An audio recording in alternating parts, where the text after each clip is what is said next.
The slumping global economy is having a stimulating effect on the business of love. Job losses have caused a strain on people and families, but it has also given people more time to consider what's important in life.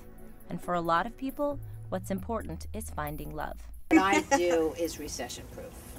You cannot put a price tag on finding the future mother of your children and finding the love of your life.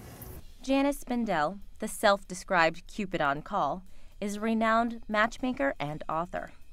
Over the last, probably somewhat recently, short period of time, my phones have been ringing off the hook. My business is up about 36%. The business of love is booming. PC Magazine says revenue for the online dating industry alone is expected to top $1 billion in 2009, recession or no recession.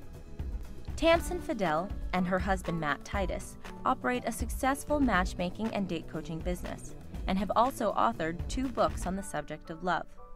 Tamsin says losing a job as a result of the economy has caused some people to think about the things that matter to them in life.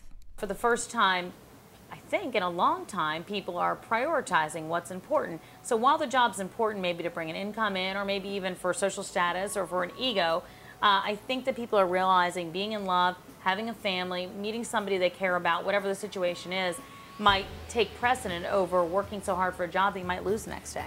This is Fast Life Speed Dating with The popular speed dating website FastLife.com has also seen an increase in numbers. Charlene Salazar, the New York coordinator for the site, says the loss of a job, which often is seen as a status symbol, forces some people to think about what other attributes they have to offer in a relationship. Conversations used to start out with, my name is Charlene, this is what I do for a living.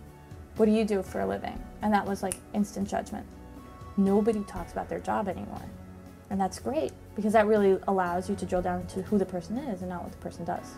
With jobs scarce and funds tight, people are finding more cost-effective and creative ways to find and keep a potential mate.